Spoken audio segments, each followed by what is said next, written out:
Emerson. Self-Reliance by Ralph Waldo Emerson. Cast the bantling on the rocks, suckle him with the she-wolf's teat, wintered with the hawk and fox, power and speed be hands and feet. I read the other day some verses written by an eminent painter, which were original and not conventional.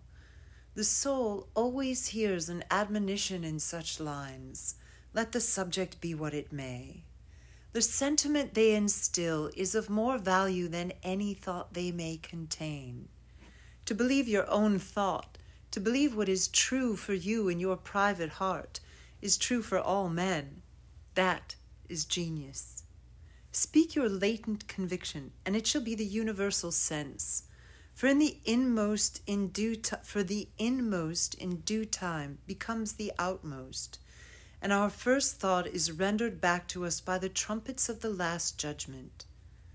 Familiar as the voice of the mind is to each, the highest merit we ascribe to Moses, Plato, and Milton is that they set at naught books and traditions, and spoke not what men, but what they thought.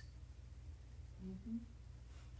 A man should learn to detect and watch that gleam of light which flashes across his mind from within, more than the luster of the firmament of bards and sages. Yet he dismisses without notice of his thought, because it is his. In every work of genius we recognize our own rejected thoughts. They come back to us with a certain alienated majesty. Great works of art have no more affecting lesson for us than this. They teach us to abide by our own spontaneous impression with good-humored inflexibility than most when the whole cry of voices is on the other side. Else tomorrow a stranger will say with masterly good sense precisely what we have thought and felt all the time, and we shall be forced to take with shame our own opinion from another. There is a time in every man's education when he arrives at the conviction that envy is ignorance, that imitation is suicide, that he must take himself for better, for worse, as his portion, that though the wide universe is full of good, no kernel of nourishing corn can come to him, but through his toil bestowed on that plot of ground which is given to him to till. The power which resides in him is new in nature, and none but he knows what that is which he can do, nor does he know until he has tried. Not for nothing one face, one character, one fact makes much impression on him, and another none.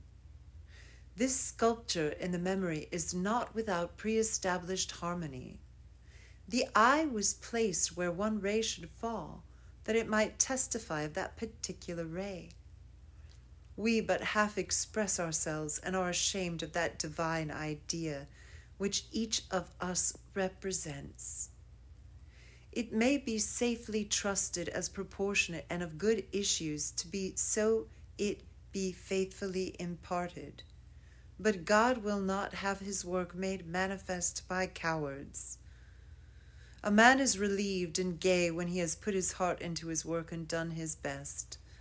But what he has said or done otherwise shall give him no peace. It is a deliverance which does not deliver. In the attempt, his genius deserts him. No muse befriends, no invention, no hope. Trust thyself. Every heart vibrates to that iron string. Accept the place the divine providence has found for you, the society of your contemporaries, the connection of events. Great men have always done so and confided themselves childlike to the genius of their age, betraying their perception that the absolutely trustworthy was seated at their heart, working through their hands, predominating in all their being. And we are now men. We must accept in the highest mind the same transcendent destiny.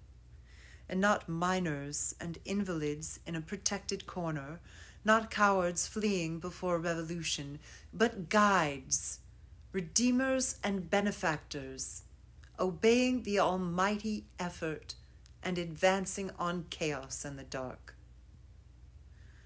What pretty oracles nature yields us on this text in the face and behavior of children, babes, and even brutes. That divided and rebel mind, that distrust of sentiment, a sentiment because our arithmetic has computed the strength and means opposed to our purpose. These have not. Their mind being whole, their eye is as yet unconquered, and when we look in their faces, we are disconcerted. Infancy conforms to nobody. All conform to it. So that one babe commonly makes 4 or 5 out of the adults who prattle and play to it. So God has armed youth and puberty and manhood, no less with its own piquancy and charm, and made it enviable and gracious, and its claims not to be put by, if it will stand by itself. Do not think the youth has no force, because he cannot speak to you and me. Hark, in the next room his voice is sufficiently clear and emphatic. It seems he knows how to speak to his contemporaries. Bashful or bold, then, he will know how to make us seniors very unnecessary. The nonchalance of boys who are sure of a dinner and would disdain as much as a lord to do or say aught to conciliate one is the healthy attitude of human nature. A boy is in the parlor what the pit is in the playhouse. Independent, irresponsible, looking out from his corner on such people and facts as pass by, he tries and sentences them on their merits, in the swift summary way of boys, as good, bad, interesting, silly, eloquent, troublesome. He cumbers himself never about consequences, about interests.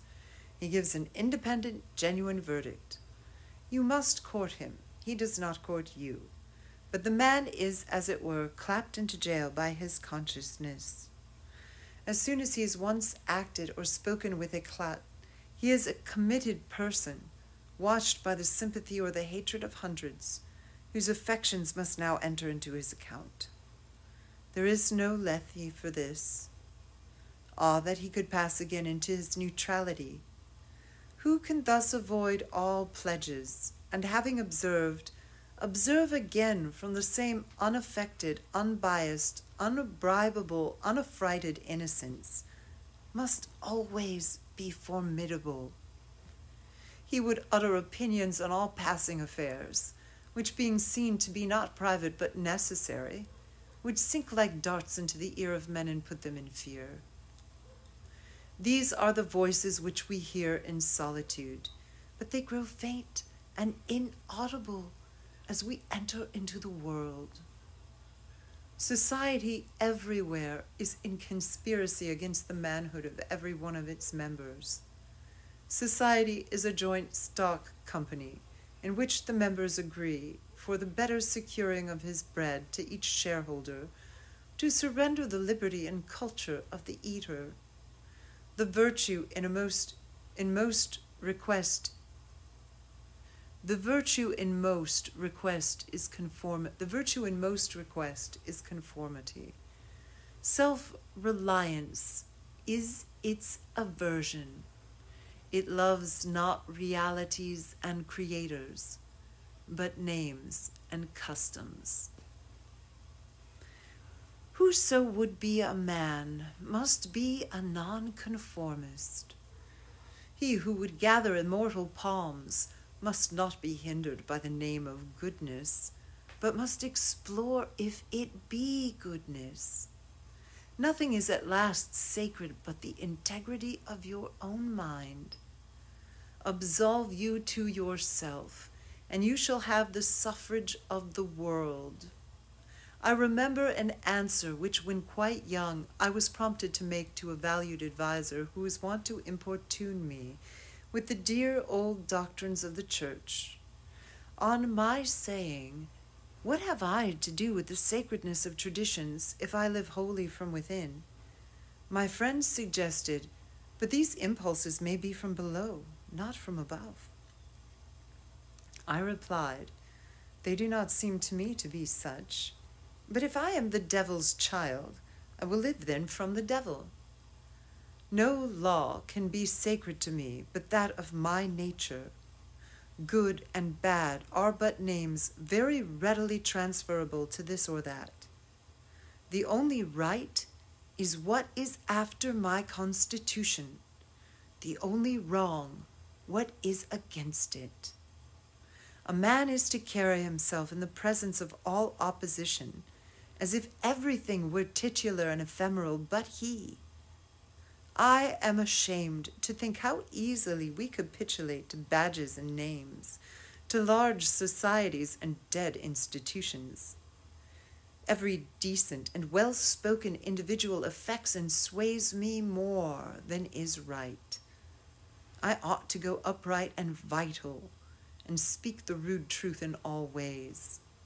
If malice and vanity wear the coat of philanthropy, shall that pass? If an angry bigot assumes this bountiful cause of abolition and comes to me with his last news from Barbados, why should I not say to him, go love thy infant, love thy woodchopper, be good-natured and modest, have that grace, and never varnish your hard, uncharitable ambition with this incredible tenderness for black folk 1,000 miles off. Thy love afar is spite at home. Rough and graceless would be such greeting, but truth is handsomer than the affectation of love. Your goodness must have some edge to it, else it is none. The doctrine of hatred must be preached as the counteraction of the doctrine of love, when that pules and whines. I shun father and mother and wife and brother when my genius calls me. I would write on the lintels of the doorpost, whim. I hope it is somewhat better than whim at last, but we cannot spend the day in explanation. Expect me not to show cause why I seek or why I exclude company. Then again, do not tell me, as a good man did today, of my obligation to put all poor men in good situations. Are they my poor? I tell thee, thou foolish philanthropist, that I grudge the dollar, the dime, the cent I give to such men as do not belong to me and to whom I do not belong. There is a class of persons to whom by all spiritual affinity I am bought and sold. For them I will go to prison if need be. But your miscellaneous popular charities, the education at College of Fools, the building of meeting-houses to the vain end to which many now stand, alms to sots, and the 1,000-fold relief societies, though I confess with shame I sometimes succumb and give the dollar, it is a wicked dollar, which by and by I shall have the manhood to withhold. Virtues are, in the popular estimate, rather the exception than the rule. There is the man and his virtues. Men do what is called a good action, as some piece of courage or charity, much as they would pay a fine in expiation of a daily non-appearance on parade. Their works are done as an apology or extenuation of their living in the world, as invalids and the insane pay a high board. Their virtues are penances. I do not wish to expiate, but to live. My life is for itself and not for a spectacle. I much prefer that it should be of a lower strain, so it be genuine and equal, than that it should be glittering and unsteady. I wish it to be sound and sweet, and not to need diet and bleeding. I ask primary evidence that you are a man, and refuse this appeal from the man to his actions. I know that for myself it makes no difference whether I do or forbear those actions which are reckoned excellent. I cannot consent to pay for a privilege where I have an intrinsic right. Few and mean as my gifts may be, I actually am, and do not need for my own assurance or the assurance of my fellows any secondary testimony. What I must do is all that concerns me, not what the people think. This rule, equally arduous in actual and in intellectual life, may serve for the whole distinction between greatness and meanness. It is the harder because you will always find those who think they know what it is your duty better than you know it. It is easy in the world to live after the world's opinion. It is easy in solitude to live after our own. But the great man is he who in the midst of the crowd keeps with perfect sweetness the independence of solitude. The objection to conforming to usages that have become dead to you is that it scatters your force. It loses your time and blurs the impression of your character. If you maintain a dead church, contribute to a dead Bible society, vote with a great party either for the government or against it, spread your table like base housekeepers, under all these screens, I have difficulty to detect the precise man you are. And of course, so much force is withdrawn from your proper life. But do your work, and I shall know you. Do your work, and you shall reinforce yourself. A man must consider what a blind man's bluff is this game of conformity.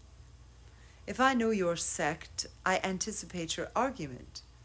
I hear a preacher announce for his text and topic the expediency of one of the institutions of his church. Do I not know beforehand that not possibly can he say a new and spontaneous word? Do I not know that with all this ostentation of examining the grounds of the institution he will do no such thing? Do I not know that he is pledged to himself not to look at but one side, the permitted side, not as a man, but as a parish minister? He is a retained attorney, and these airs of the bench are the emptiest affectation. Well, most men have bound their eyes with one or another handkerchief, and attached themselves to some one of these communities of opinion. This conformity makes them not false in a few particulars, author of a few lies, but false in all particulars. Their every truth is not quite true. Their two is not the real two. Their four not the real four. So that every word they say chagrins us, and we know not where to begin to set them right. Meantime, nature is not slow to equip us in the prison uniform of the party to which we adhere. We come to wear one cut of the face and figure, and acquire by degrees the gentlest asinine expression. There is a mortifying experience in particular, which does not fail to wreak itself also in the general history. I mean the foolish face of praise, the forced smile which we put on in the company where we do not feel at ease, in answer to conversation which does not interest us. The muscles, not spontaneously moved, but moved by a low usurping willfulness, grow tight about the outline of the face, with a most disagreeable sensation. For nonconformity, the world whips you with its displeasure, and therefore a man must know how to estimate a sour face. The bystanders look askance on him in the public street or in the friend's parlor. If this aversion had its origin in contempt and resistance like his own, he might well go home with a sad countenance. But the sour faces of the multitude, like their sweet faces, have no deep cause, but are put on and off as the wind blows and as the newspaper directs. Yet is the discontent of the multitude more formidable than that of the Senate and the college. It is easy enough for a firm man who knows the world to brook the rage of the cultivated classes. Their rage is decorous and prudent, for they are timid, as being very vulnerable themselves. But when to their feminine rage the indignation of the people is added, when the ignorant and the poor are aroused, when the unintelligent brute force that lies at the bottom of society is made to growl and mow, It needs the habit of magnanimity and religion to treat it godlike as a trifle of no concernment.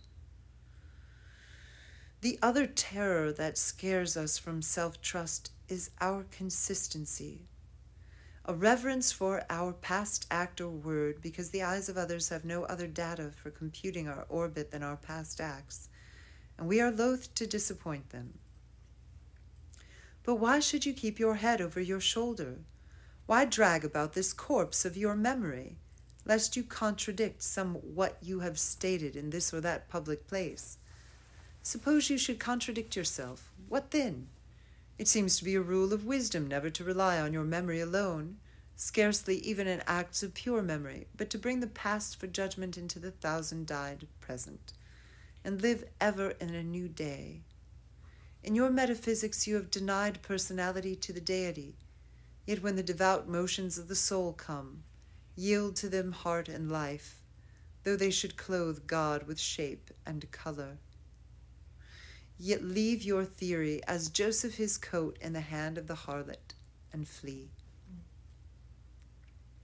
A foolish consistency is the hobgoblin of little minds. How many pages have you read? I thought we could. A foolish consistency is the hobgoblin of little minds, adored by little statesmen and philosophers and divines. With consistency, a great soul has simply nothing to do. He may as well concern himself with his shadow on the wall. Speak what you think now in hard words, and tomorrow speak what tomorrow thinks in hard words again, though it contradict everything you said today. Ah, so you shall be sure to be misunderstood. Is it so bad, then, to be misunderstood? Pythagoras was misunderstood, and Socrates, and Jesus, and Luther, and Copernicus, and Galileo, and Newton, and every pure and wise spirit that ever took flesh. To be great is to be misunderstood. I suppose no man can violate his nature. All the sallies of his will are rounded in by the law of his being, as the inequalities of Andes and Himalaya are insignificant in the curve of the sphere. Nor does it matter how you gauge and try him. A character is like an acrostic or Alexandrian stanza. Read it forward, backward, or across. It still spells the same thing. In this pleasing, contrite wood life which God allows me, let me record day by day my honest thought without prospect or retrospect, and I cannot doubt it will be found symmetrical, though I mean it not and see it not. My book should smell of pines and resound with the hum of insects. The swallow over my window should interweave that thread or straw he carries in his bill into my web also. We pass for what we are. Character teaches above our wills. Men imagine that they communicate their virtue or vice only by overt actions, and do not see that virtue or vice emit a breath every moment. There will be an agreement in whatever variety of actions, so they be each honest and natural in their hour. For of one will the actions will be harmonious, however unlike they seem. These varieties are lost sight of at a little distance, at a little height of thought. One tendency unites them all. The voyage of the best ship is a zigzag line of 100 tacks. See the line from a sufficient distance, and it straightens itself to the average tendency. Your genuine action will explain itself and will explain your other genuine actions. Your conformity explains nothing. Act singly, and what you have already done singly will justify you now. Greatness appeals to the future. If I can be firm enough today to do right and scorn eyes, I must have done so much right before as to defend me now. Be it how it will, do right now. Always scorn appearances, and you always may. The force of character is cumulative. All the foregone days of virtue work their health into this.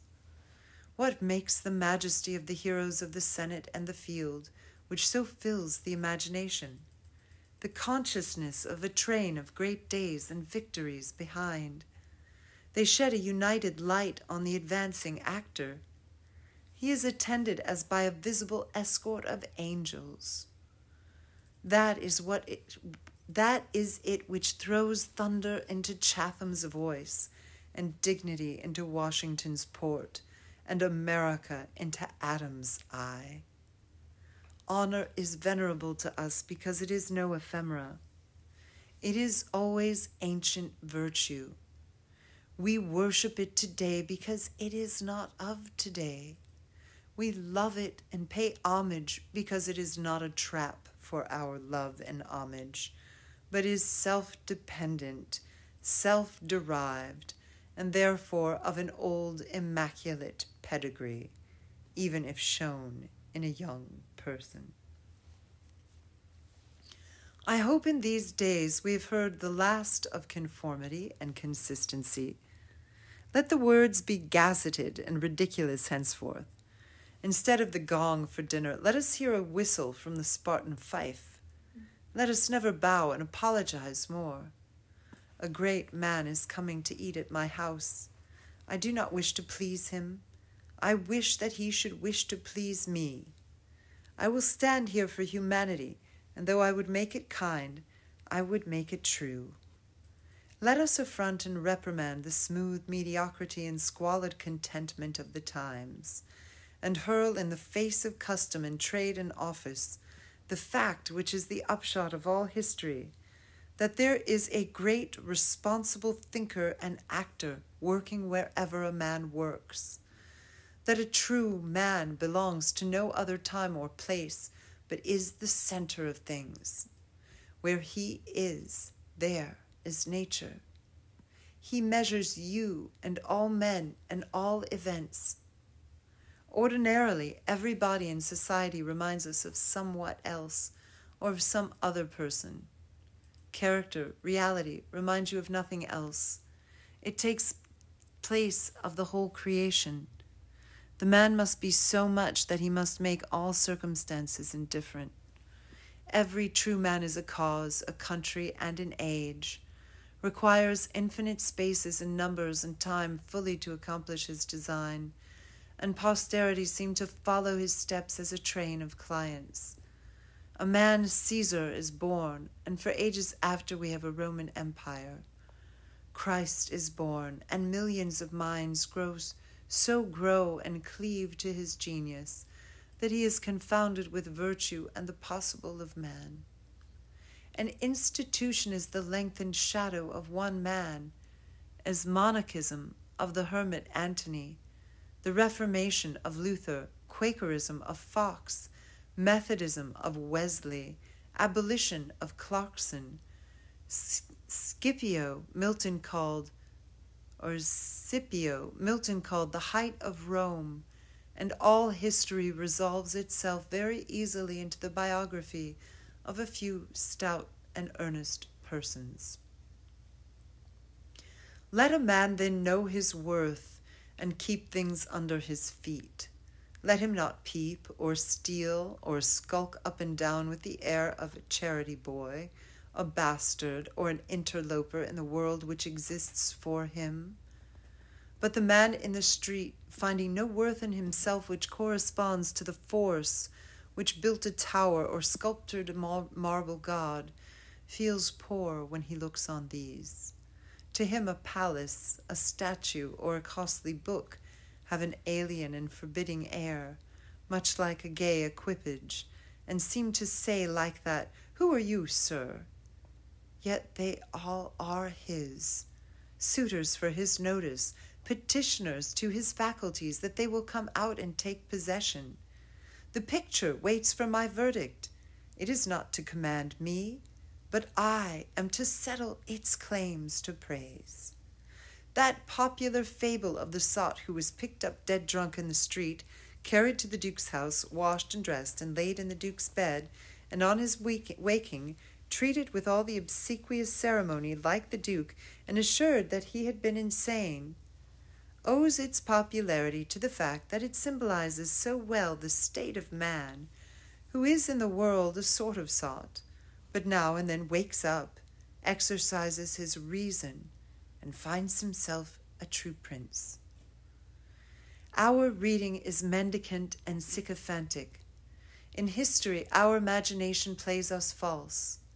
Kingdom and lordship, power and estate are a gaudier vocabulary than Private John and Edward in a small house and common day's work. But the tidings of life are the same to both. The sum total both is the same. Why all this deference to Alfred and Skanderbeg and Gustavus? Suppose they were virtuous. Did they wear out virtue? As great a stake depends on your private act today as followed their public and renowned steps. When private men shall act with original views, the lustre will be transferred from the actions of kings to those of gentlemen. The world has been instructed by its kings, who have so magnetized the eyes of nations. It has been taught by this colossal symbol the mutual reverence that is due from man to man. The joyful loyalty with which men have everywhere suffered the king, the noble, or the great proprietor to walk among them by a law of his own, make his own scale of men and things and reverse theirs, pay for benefits not with money but with honor, and represent the law in his person, was the hieroglyphic by which they obscurely signified their consciousness of their own right and comeliness, the right of every man. The magnetism which all original action exerts is explained when we inquire the reason of self-trust. Who is the trustee? What is the aboriginal self on which a universal reliance may be grounded? What is the nature and power of that science-baffling star, without parallax, without calculable elements, which shoots a ray of beauty even into trivial and impure actions, if the least mark of independence appear? The inquiry leads us to that source, at once the essence of genius, of virtue, and of life, which we call spontaneity or instinct. We denote this primary wisdom as intuition, whilst all later teachings are tuitions. In that deep force, the last fact behind which analysis cannot go, all things find their common origin. For the sense of being which in calm hours rises, we know not how, in the soul, is not diverse from things, from space, from light, from time, from man, but one with them, and proceeds obviously from the same source whence their life and being also proceed. We first share the life by which things exist and afterwards see them as appearances in nature and forget that we have shared their cause. Here is the fountain of action and of thought. Here are the lungs of that inspiration which giveth man wisdom and which cannot be denied without impiety and atheism. We lie in the lap of immense intelligence, which makes us receivers of its truth and organs of its activity. When we discern justice, when we discern truth, we do nothing of ourselves, but allow a passage to its beams. If we ask whence this comes, if we seek to pry into the soul that causes, all philosophy is at fault. Its presence or its absence is all we can affirm. Every man discriminates between the voluntary acts of his mind and his involuntary perceptions, and knows that to his involuntary perceptions a perfect faith is due. He may err in the expression of them, but he knows that these things are so, like day and night, not to be disputed. My willful actions and acquisitions are but roving. The idlest reverie, the faintest native emotion, command my curiosity and respect. Thoughtless people contradict as readily the statement of perceptions as of opinions, or rather much more readily, for they do not distinguish between perception and notion. They fancy that I choose to see this thing or that thing. But perception is not whimsical, but fatal.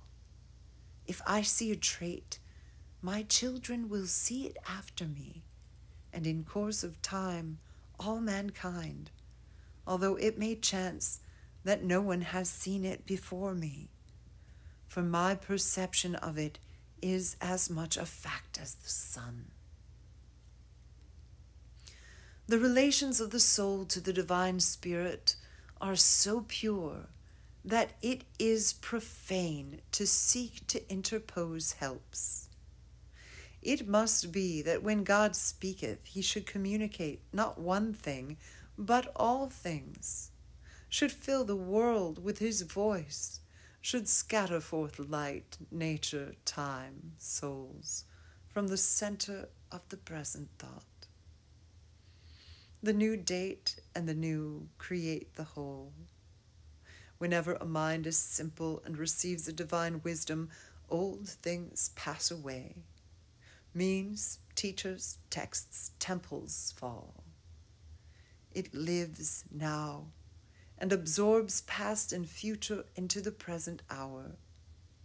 All things are made sacred by relation to it, one as much as another.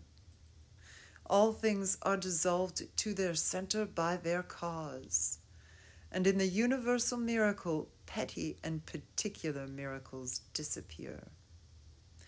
If therefore a man claims to know and speak of God and carries you backward to the phraseology of some old mouldered nation in another country, in another world, believe him not. Is the acorn better than the oak, which is its fullness and completion? Is the parent better than the child into whom he has cast his ripened being? Whence then this worship of the past? The centuries are conspirators against the sanity and authority of the soul. Time and space are but physiological colors, which the eye makes, but the soul is light. Where it is day. Where it was is night. And history is an impertinence and an injury if it be anything more than a cheerful apologue or a parable of my being and becoming. Man is timid and apologetic. He is no longer upright. He dares not say, I think, I am, but quote some saint or sage. He is ashamed before the blade of grass or the blowing rose. These roses under my window make no reference to former roses or to better ones. They are for what they are. They exist with God today. There is no time to them. There is simply the rose. It is perfect in every moment of its existence. Before a leaf bud has burst, its whole life acts. In the full-blown flower, there is no more. In the leafless root, there is no less. Its nature is satisfied, and it satisfies nature in all moments alike. But man postpones or remembers. He does not live in the present, but with reverted eye laments the past, or heedless of the riches that surround him, stands on tiptoe to foresee the future. He cannot be happy and strong until he too lives with nature in the present, above time. This should be plain enough. Yet see what strong intellects dare not, yet hear God himself unless he speak the phraseology of I know not what David, or Jeremiah or Paul. We shall not always set so great a price on a few texts, on a few lives. We are like children who repeat by rote the sentences of grandames and tutors, and as they grow older, of the men of talents and character they chance to see, painfully recollecting the exact words they spoke. Afterwards, when they try to come into the point of view which those who had uttered these sayings, they understand them and are willing to let the words go. For at any time they can use words as good when occasion comes. If we live truly, we shall see truly. It is as easy for the strong man to be strong as it is for the weak to be weak. When we have new perception, we shall gladly disburden the memory of its hoarded treasures as old rubbish. When a man lives with God, his voice shall be as sweet as the murmur of the brook and the rustle of the corn.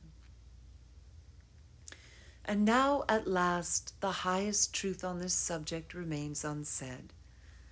Probably cannot be said, for all that we say is the far-off remembering of the intuition. That thought by which I can now nearest approach to say it is this: when good is near you, when you have life in yourself, it is not by any known or accustomed way. You shall not discern the footprints of any other. You shall not see the face of man. You shall not hear any name. The way, the thought, the good shall be wholly strange and new. It shall exclude example and experience. You take the way from man, not to man. All persons that ever existed are its forgotten ministers. Fear and hope are alike beneath it. There is somewhat low even in hope. In the hour of vision, there is nothing that can be called gratitude, nor properly joy.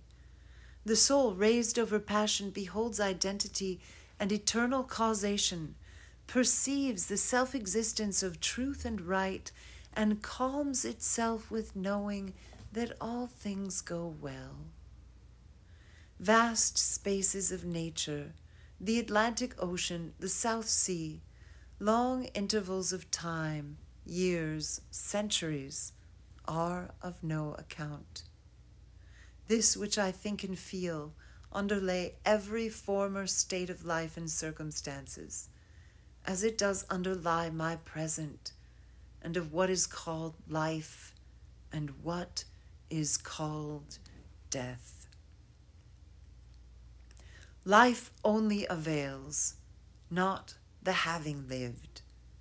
Power ceases in the instant of repose. It resides in the moment of transition from a past to a new state, in the shooting of the gulf and the darting to an aim. This is one fact the world hates, that the soul becomes, that forever degrades the past, turns all riches to poverty, all reputation to a shame, confounds the saint with the rogue, shoves Jesus and Judas equally aside. Why, then, do we prate of self-reliance? Inasmuch as the soul is present, there will be power not confident but agent. To talk of reliance is a poor external way of speaking. Speak rather of that which relies because it works and is. Who has more obedience than I masters me, though he should not raise his finger? Round him I must revolve by the gravitation of spirits. We fancy it rhetoric when we speak of eminent virtue. We do not yet see that virtue is height, that a man or a company of men, plastic and permeable to principles, by the law of nature must overpower and ride all cities, nations, kings, rich men, poets who are not. This is the ultimate fact which we so quickly reach on this, as on every topic, the resolution of all into the ever-blessed One. Self-existence is the attribute of the Supreme Cause, and it constitutes the measure of good by the degree in which it enters into all lower forms.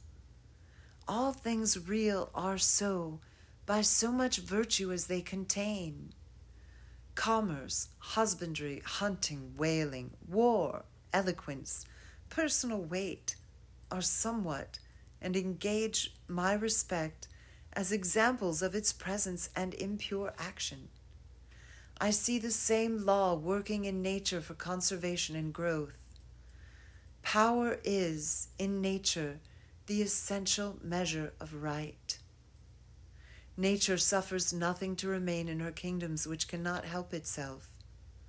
The genesis and maturation of a planet, its poise and orbit, the bended tree recovering itself from the strong wind, the vital resources of every animal and vegetable are demonstrations of the self-sufficing and therefore self-relying soul. Thus all concentrates. Let us not rove. Let us sit at home with the cause. Let us stun and astonish the intruding rabble of men in books and institutions by a simple declaration of the divine fact. Bid the invaders take the shores from off their feet, for God is here within. Let our simplicity judge them, and from our docility to our own law demonstrate the poverty of nature and fortune beside our native riches. But now we are a mob. Man does not stand in awe of man, nor is his genius admonished to stay at home, to put itself in communication with the internal ocean, but it goes abroad to beg a cup of water of the urns of other men. We must go alone. I like the silent church before the service begins, better than any preaching. How far off, how cool, how chaste the persons look, begirt each one with a precinct or sanctuary. So let us always sit. Why should we assume the faults of our friend or wife or father or child because they sit around our hearth or are said to have the same blood? All men have my blood, and I all men's. Not for that will I adopt their petulance or folly, even to the extent of being ashamed of it. But your isolation must not be mechanical but spiritual, that is, must be elevation. At times the whole world seems to be in conspiracy to importune you with emphatic trifles. Friend, client, child, sickness, fear, want, charity, all knock at once at thy closet door and say, "Come out unto us." No, 10 minutes. Friend, client, child, sickness, fear, want, charity, all knock at once at thy closet door and say, "Come out unto us." But keep thy state, come not into their confusion. The power men possess to annoy me, I give them by a weak curiosity. No man can come near me but through my act. What we love that we have, but by desire we bereave ourselves of the love. If we cannot at once rise to the sanctities of obedience and faith, let us at least resist our temptations. Let us enter into the state of war and wake Thor and Woden, courage and constancy in our Saxon breasts. This is to be done in our smooth times by speaking the truth. Check this lying hospitality and lying affection. Live no longer to the expectation of these deceived and deceiving people with whom we converse. Say to them, O father, mother, O wife, O brother, O friend, I have lived with you after appearances hitherto, Henceforward I am the truth's. Be it known unto you that henceforward I obey no law less than the eternal law. I will have no covenants but proximities. I shall endeavor to nourish my parents, to support my family, to be the chaste husband of one wife. But these relations I must fill after a new and unprecedented way.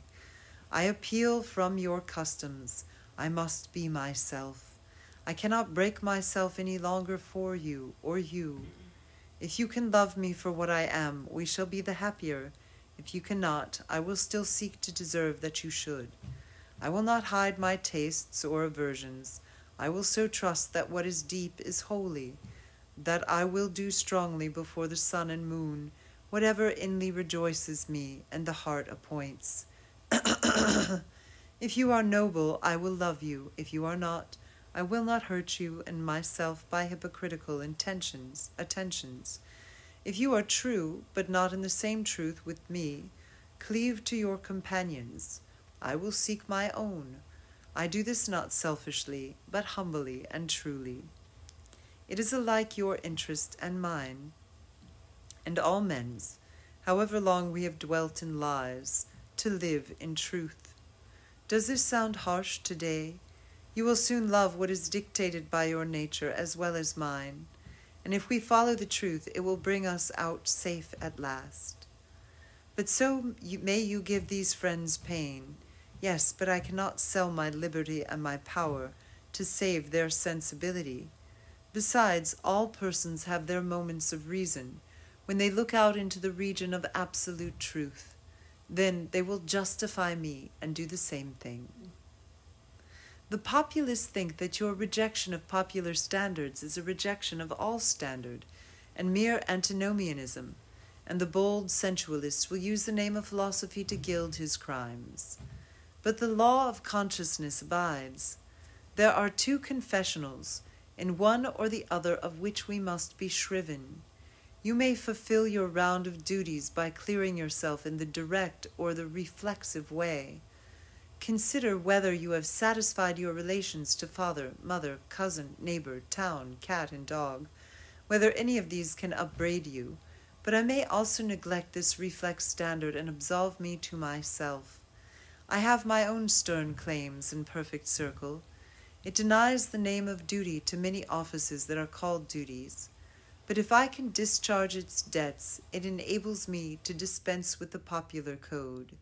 If anyone imagines that this law is lax, let him keep its commandment one day. And truly it demands something godlike in him who has cast off the common motives of humanity and has ventured to trust himself for a taskmaster.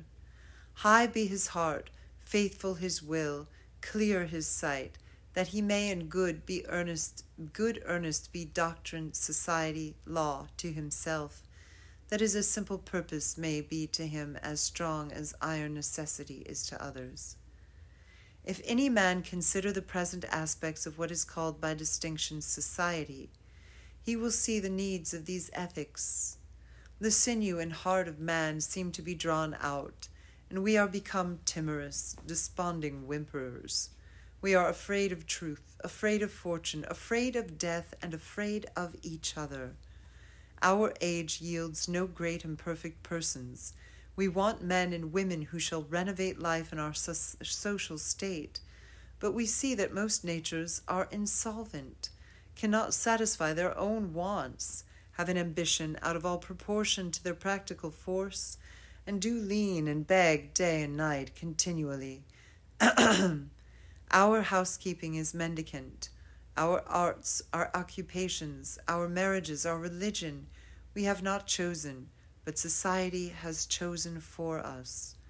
We are parlor soldiers.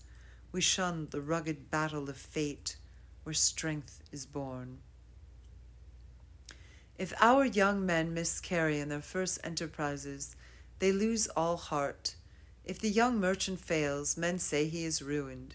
If the finest genius studies at one of our colleges and is not installed in an office within 1 year afterwards, the cities or suburbs of Boston or New York, it seems to his friends and to himself he is right in being disheartened and in complaining the rest of his life. a sturdy lad from New Hampshire or Vermont, who in turn tries all the professions. Pequot. Hey, Pequot. If our young men miscarry in their first enterprises, they lose all heart. If the young merchant fail, let a stoic open the resources of man and tell them they are not leaning willows, but can and must detach themselves, that with exercise of self-trust new powers shall appear, that a man is the Word made flesh, born to shed healing to the nations, that he should be ashamed of our compassion, and that the moment he acts from himself, tossing the laws, the books, idolatries, and customs out of the window, we pity him no more, but thank and revere him. And that teachers shall restore the life of man to splendor and make his name dear to all history.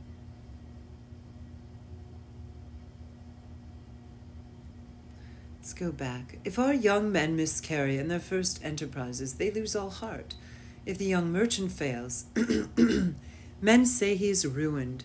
If the finest genius studies 1 year at our colleges and is not installed in an office within 1 year afterward in the city or the suburbs of Boston or New York, it seems to his friends and to himself that he is right in being disheartened and in complaining the rest of his life.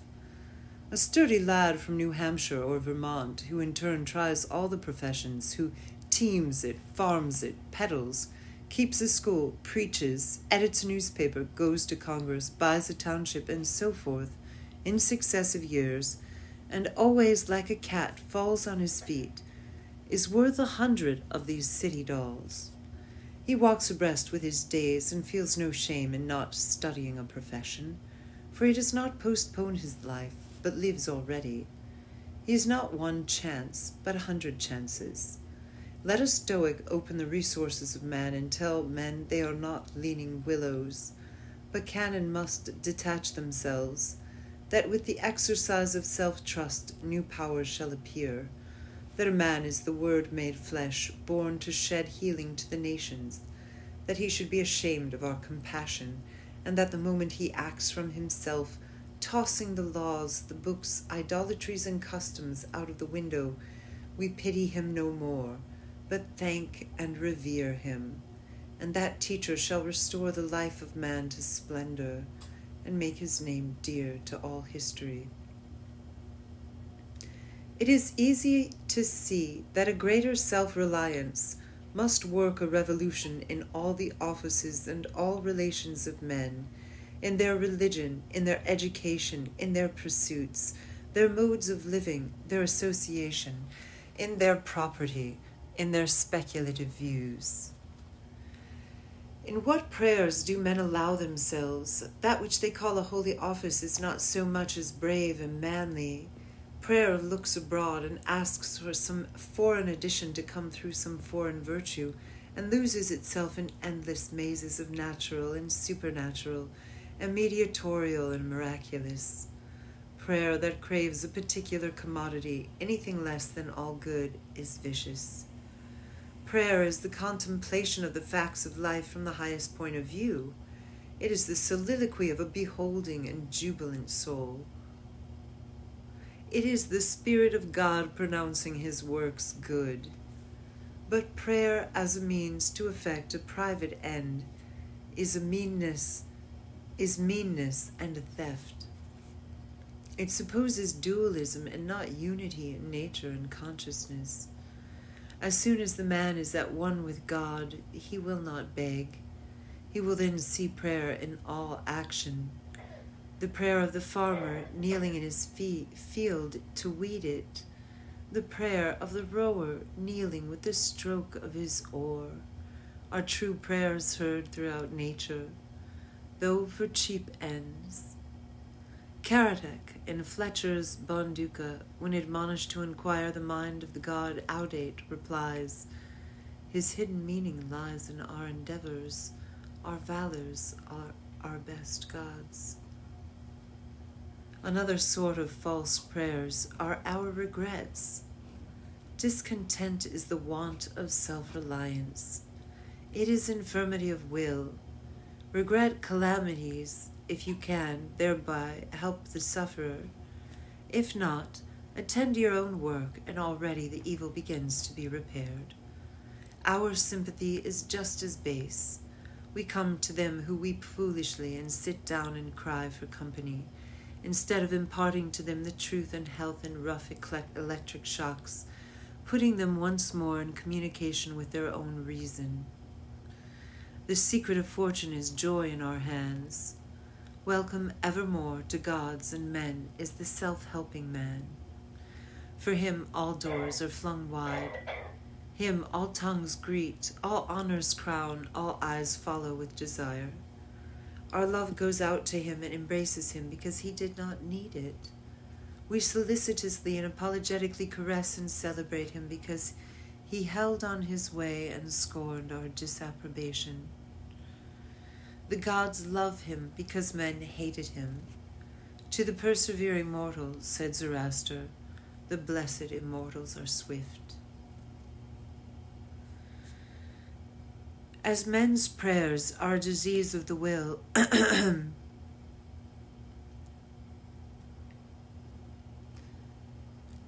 so are their creeds a disease of the intellect. They say with those foolish Israelites, let not God speak to us, lest we die. Speak thou, speak any man with us, and we will obey. Everywhere I am hindered of meeting God and my brother, because he has shut his own temple doors and recites fables merely of his brothers, or his brother's brother's God. Every new mind is a new classification. If it prove a mind of uncommon activity and power, a Locke, a Lavoisier, a Hutton, a Bentham, a Fourier, it imposes its classification on other men, and lo, a new system. In proportion to the depth of the thought, and so to the number of the objects it touches and brings within reach of the pupil, is his complacency.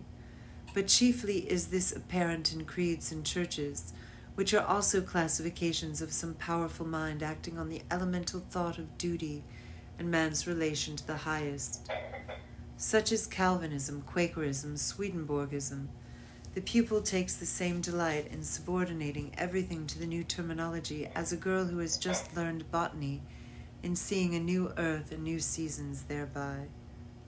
It will happen for a time that the pupil will find his intellectual power has grown by the study of his master's mind. But in all unbalanced minds, the classification is idolized, passes for the end, and not for a speedily exhaustible means, so that the walls of the system blend to their eye in the remote horizon with the walls of the universe. The luminaries of heaven seem to them hung on the arch their master built. They cannot imagine how you aliens have any right to see. How can you see? It must be somehow that you stole the light from us. They do not yet perceive that light, unsystematic, indomitable, will break into any cabin, even into theirs. Let them chirp a while and call it their own. If they are honest and do well, presently their neat new pinfold will be too straight and low, will crack, will lean, will rot and vanish, and the immortal light, all young and joyful, million-orbed, million-colored, will beam over the universe as on the first morning. It is for want of self-culture that the superstition of traveling, whose idols are Italy, England, Egypt, retains its fascination for all educated Americans. They who made England, Italy, or Greece venerable in the imagination did so by sticking fast where they were, like an axis of the earth. In manly hours, we feel that duty is our place. The soul is no traveler.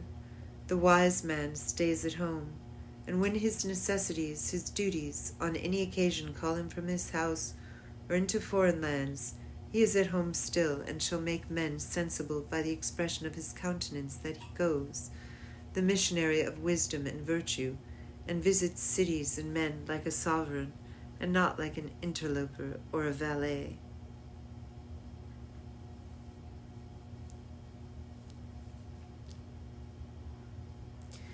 I have no churlish objection to the circumnavigation of the globe for the purposes of art, of study, and benevolence, so that the man is first domesticated or does not go abroad with the hope of finding somewhat greater than he knows. He who travels to be amused or to get somewhat which he does not carry travels away from himself and grows old even in youth among old things.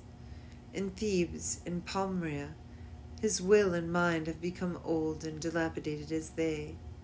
He carries ruins to ruins.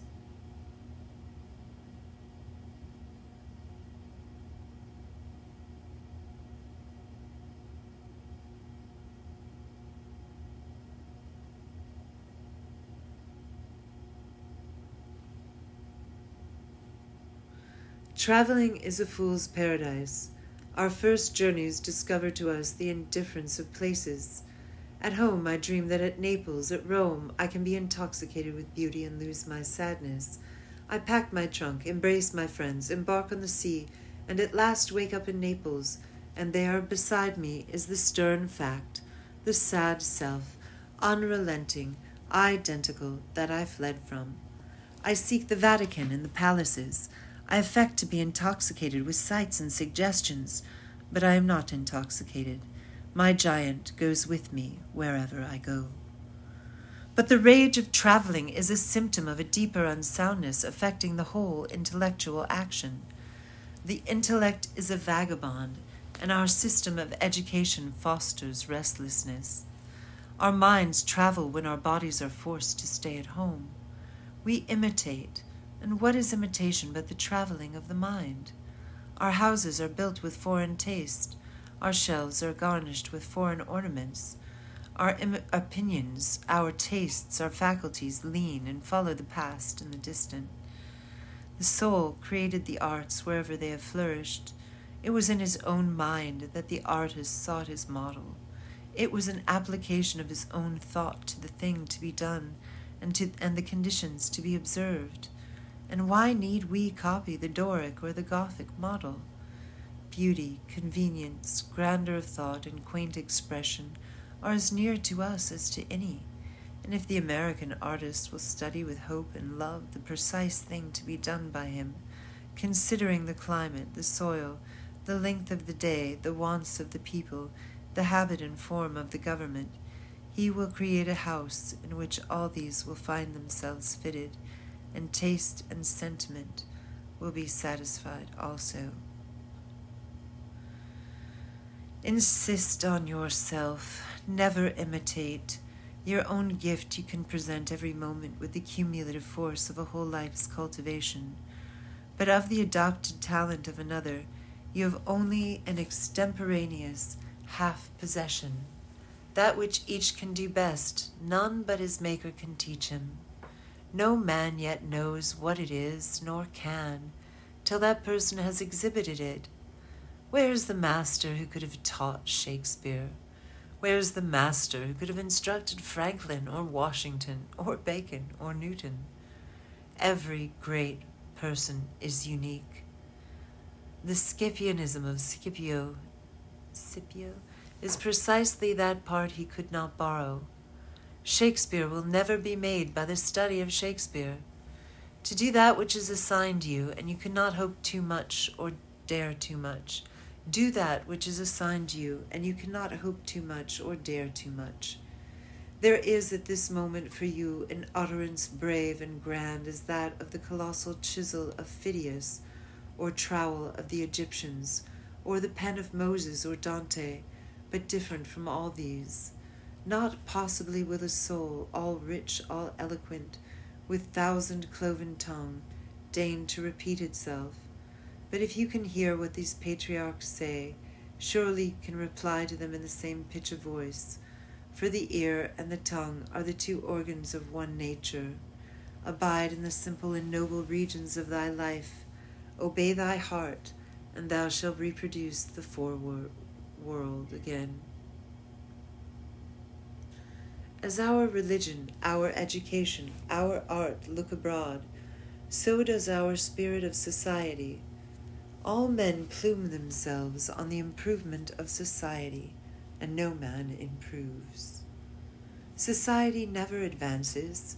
It recedes as fast on one side as it gains on the other. It undergoes continual changes. It is barbarous, it is civilized, it is Christianized, it is rich, it is scientific. But this change is not amelioration. For everything that is given, something is taken. Society acquires new arts and loses old instincts. What a contrast between the well-clad, reading, writing, thinking American with a watch, a pencil, and a bill of exchange in his pocket, and the naked New Zealander whose property is a club, a spear, a mat, and an undivided 20th of a shed to sleep under. But compare the health of the two men, and you shall see the white man has lost his aboriginal strength. If the traveler tell us truly, strike the savage with a broad axe, and in a day or two the flesh shall unite and heal, as if you struck the blow into soft pitch, and the slain blow shall send the white to his grave. The civilized man has built a coach, but has lost the use of his feet. He is supported on crutches, but lacks so much support of muscle. He has a fine Geneva watch, but he fails of the skill to tell the hour by the sun. A Greenwich nautical almanac he has, and so being sure of the information when he wants it, the man in the street does not know a star in the sky. The solstice he does not observe, the equinox he knows as little, and the whole bright calendar of the year is without a dial in his mind. His notebooks impair his memory, his libraries overload his wit, the insurance office increases the number of accidents, and it may be a question whether machinery does not encumber, whether we have not lost by refinement some energy, by Christianity entrenched in establishments and forms, some vigor of wild virtue. For every Stoic was a Stoic, but in Christendom, where is the Christian? There is no more deviation in the moral standard than in the standard of height or bulk. No greater men are now than ever were. A singular equality may be observed between the great men of the first and of the last ages, nor can all the science, art, religion, and philosophy of the 19th century avail to educate greater men than Plutarch's heroes 3 or 4 and 20 centuries ago. Not in time is the race progressive. Phocion, Socrates, Anaxagoras, Diogenes are great men, but they leave no class. He who is really of their class will not be called by their name, but will be his own man, and in his turn the founder of a sect. The arts and inventions of each period are only its costume, and do not invigorate men. The harm of the improved machinery may compensate its good. Hudson and Bering accomplished so much in their fishing boats as to astonish Perry and Franklin, whose equipment exhausted the resources of science and art.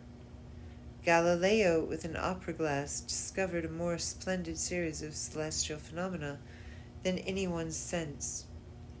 Columbus found the New World in an undecked boat. It is curious to see the periodical disuse and perishing of means and machinery which were introduced with loud laudation a few years or centuries before. The great genius returns to essential man. We reckoned the improvements of the art of war among the triumphs of science, and yet Napoleon conquered Europe by the bivouac, which consisted of falling back on naked valor and disencumbering it of all aids. The emperor held it impossible to make a perfect army, says Lacasse, without abolishing our arms, magazines, commissaries, and carriages, until, in imitation of the Roman custom, the soldier should receive his supply of corn, grind it in his handmill, and bake his bread himself. Society is a wave. The wave moves onward, but the water of which it is composed does not. The same particle does not rise from the valley to the ridge. Its unity is only phenomenal. The persons who make up a nation today next year die, and their experience dies with them.